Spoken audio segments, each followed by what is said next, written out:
Hi folks, let's have a look and see what was new on Netflix from the 12th to the 18th of October. First up is one of the many remakes of the classic Michael Caine movies, Alfie. This one, you'd be better off watching the original. Closed Circuit is a thriller with Eric Bana. Looked really promising, however kind of disappeared to video on demand over the years. Looks a little like a more modern update of Francis Ford Coppola classic, The Conversation. There's 2 seasons of exclusive to Netflix animated comedy inspired by Madagascar, All Hail King Julian. There's a 2nd season of Some Assembly Required, a kids sitcom about a toy company manufacturing amazing new toys. There's a 1-hour stand-up from Anthony Jeselnik, a comedian who doesn't seem to have any limits.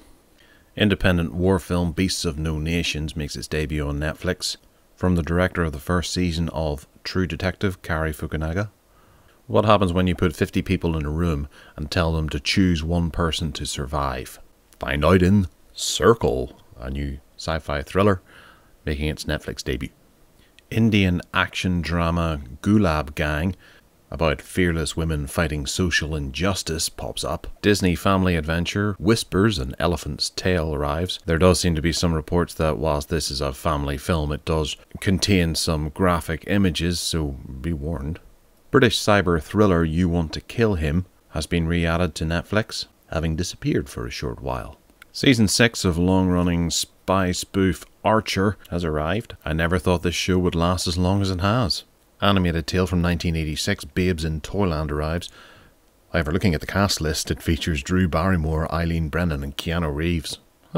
From the man that brought you the 1986 animated tale Babes in Toyland featuring Drew Barrymore, Eileen Brennan and Keanu Reeves comes a TV show from 2013 called CID, which stands for Crime Investigation Department, which looks to be essentially CSI, but in Mumbai. Michael J. White stars as a martial arts master, Falcon, in Falcon Rising, in this slam-bam action picture that sees an ex-Marine head to Brazil to do battle with the Yakuza, who left his sister for dead.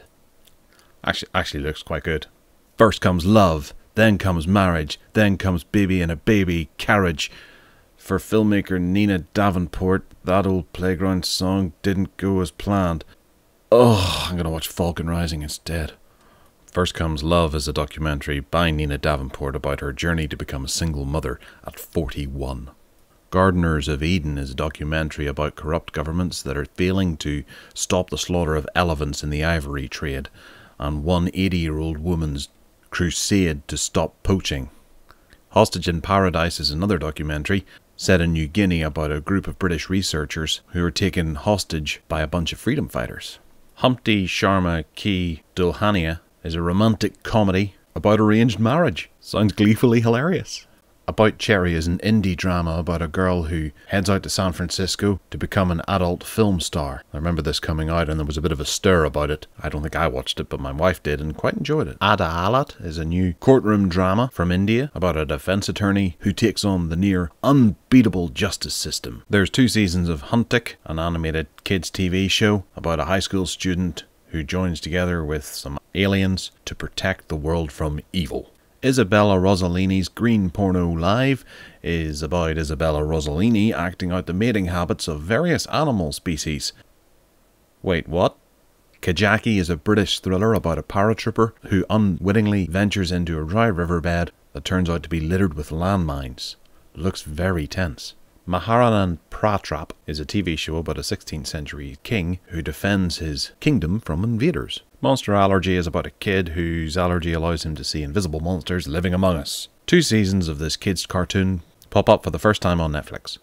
Neighbours for Sale, or as it was originally titled Everything Must Go, is a comedy drama starring Will Ferrell, Michael Pena, Laura Dern and Glenn Howerton about a man who attempts to get rid of his baggage after losing his wife, his job, and needs to get his life back in order. This is a lot more dramatic than it is comedic. Puffin Rock is a charming little kids TV show from Ireland, narrated by Chris O'Dowd. Worth checking out, if you've got kids. If not, that's creepy. Bounce is back on Netflix with Ben Affleck, Jennifer Grey, Natasha Hendrickson, and Gwyneth Paltrow. I guess that's a Batman and Pepper Potts movie. Super Troopers is a pretty underrated comedy in my opinion. It's a bit daft, a bit silly, but it's really funny. Worth checking out if you haven't seen it. There's always been rumours of a sequel, and it might arrive at some point. And then there's Airheads, a similarly funny comedy, back when Adam Sandler was funny. Also stars Brendan Fraser, Joe Mantegna, and Steve Buscemi. French-Canadian kids TV show Uggy and the Cockroaches, about a cat called Uggy that likes to do nothing more than snooze, but is continually bothered by 3 cockroaches that have invaded his home. Documentary about Grammy Award-winning artists Pentatonix bring a concert documentary to Netflix, On My Way Home.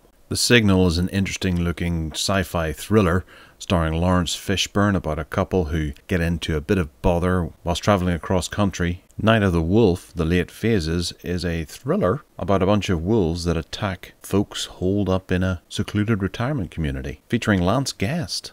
Actually looks pretty good. Season 4 of popular TV show Homeland arrives just in time for Season 5 going out on other networks. The Muppets appears as well, a charming re-envisioning of the Muppets from 2011 featuring Amy Adams and Jason Segel. This is a fantastic movie and would have been my recommendation of the week had it not been for Super arriving and almost becoming the recommendation of the week. This is a fantastic comedy tragedy featuring Rannen Wilson as a wannabe superhero who yells "Shut up, crime," and featuring Liv Tyler looking smoking, Ellen Page in that scene that's just wrong but right but wrong but right, Kevin Bacon as the villain, Michael Rooker, and Greg Henry. This is a pretty sophisticated little comedy that's really worth checking out, and I did say it was almost my pick of the week. However, there is The Edge, Anthony Hopkins versus a bear. Alec Baldwin's in there too, along with Elle Macpherson. Written by David Mamet. This is an amazing action-adventure set in Alaska after a plane crash leaves Anthony Hopkins, Alec Baldwin and L.Q. Jones to fend for themselves against Bart the Bear. It's funny, it's inspiring, it's dramatic, and it's action-packed. Well, thanks for watching, and remember to check out what's new on Amazon.